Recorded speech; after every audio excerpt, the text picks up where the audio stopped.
Hey everyone, it's Bilger here. I know that another video this soon is probably a little bit unexpected, but I felt like the intro video was kind of lacking in terms of just general thoughts. So I wanted to provide that a little bit more. So I'm trying to make this video like more pre-game thoughts of what I think the TravelORG Season 7 Tahiti is going to have and going to hold, and just my take on some of the stuff I've seen through the announcements and kind of all the preseason stuff before. The first is like just in general what I think the travel orgs as a whole. I know that Chroma does really good with challenges and makes them difficult but not burdensome. Challenges are actually a thing I'm worst at in my game. I think my social ability is pretty strong to connect with people. I think I've got a decent idea of how to strategically position myself. Um, Heck, honestly, the only thing against my strategy is that I take shots way too early to burn trust because I want to play the game. But I think challenges by far are my worst attribute. I sometimes don't get patient enough to read the entire challenge description, like every org player ever, and I just don't win the clutch challenge when I need to. I want to try to turn that around this game. I really want it to be a point where I can rely on myself to win a challenge, to keep myself safe. I can, keep my starting tribe or swap tribe safe in case I get a bad swap. I just don't want to go into a challenge thinking, okay, like I've lost, like this person's already gonna be way better than me. I don't want to have that mentality, and I don't want to just rely on surviving like without winning a challenge. I'd love to have an individual immunity every now and then. So yeah, I'm gonna do my best in the challenges and work around any challenge deficiencies I have for the season. The other thing is the buffs were announced on the server. There's four of them. There's a red, yellow, green, and blue one. I think they're actually all pretty cool. I especially like Oahi, the red buff, and I especially like Matau, the blue buff. I think if I had to rank them right now, I'm looking at them on my Discord other screen right now. I think Matau would be the one I'd most want to be on, followed by Oahi as my second. I think the pink with the yellow does go really well together. I think Haere, Haere, the green one with the butterflies. I really like that a lot. I like the butterflies. I think Fenwa is the worst one. I have no idea what buff I'm going to get yet. I don't know what tribe I'm starting on yet. And that's going to be revealed in the marooning tomorrow in about, let's see, 16 hours? Yeah, 16 hours. So I hope that if I had a choice, I hope I'm on Matua or Oahi, just because I think with my orange hair, I also don't know what my Magnetar is going to look like. So maybe it'll look completely different. But I hope that I just have colors that go well with my orange hair. Sometimes I get colors that clash too much, or it's just more orange. So I wouldn't mind a little bit of color difference. I think blue would be my favorite color to be Metal. So yeah, I hope I get that one. And if it's Fenwa, then I'll have no tribal loyalty at all. I'll just be ready to take everyone out, so that way no one thinks I'm Fenwa strong.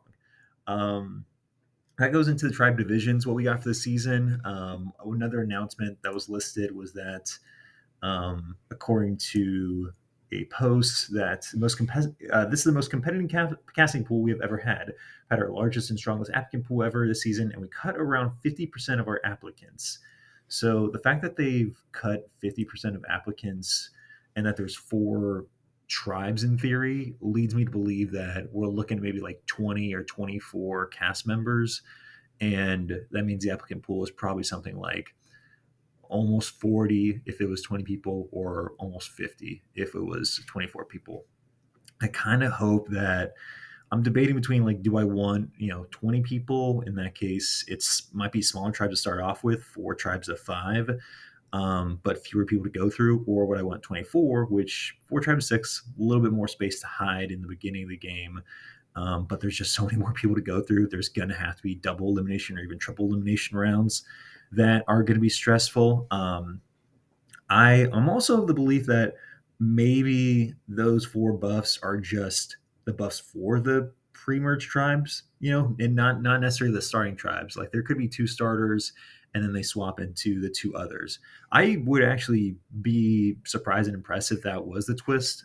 If it's four tribes, That's okay. It's probably not ideal because there's no real space for me to hide at the beginning. And with my schedule being busiest on the weekends, I wouldn't have as much time to socialize early on if it's in four tribes and only five or six people. I feel like I'd have to like really push myself to try to connect right away with people without too many messages, and that would be difficult. I think I prefer bigger tribes because there's usually one or two people you can kind of like push down into the inactive area and just get an easy vote to move along.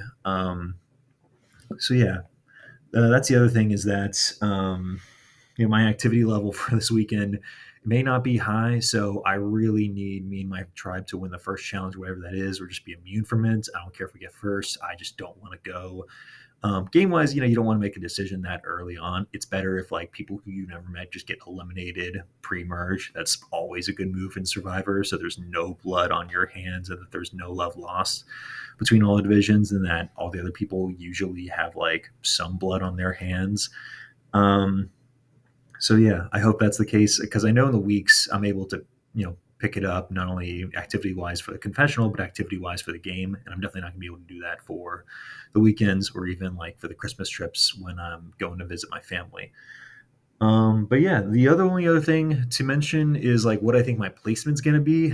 I feel like this season for me is gonna go one of two ways. Either something happens with my activity level or the tribe divisions or whatnot, and I get caught early, like a pre-swap boot. Even I'm a little worried about that, but I I feel like it just might not work out the best. I will do my best to protect myself and to play a good game, a strong game. I don't want that to happen, but I'm always self-aware and worried about that possibility. The other possibility is that I think I can make a deep end game run. I think those are the kind of the only two. Either I get out super early or I'm able to get far enough that I have an impact on the end game to where it's like maybe the final three, maybe fourth or fifth, I think is like where I'm hoping to aim. What I don't want to do is be that mid merge threat that I've been in the past and just get cut at like seventh or eighth and just be like, oh, well, he's too good to let to the end. I want to try to like bounce it out a little bit more, be a little bit more patient and try to get to the end. I've never done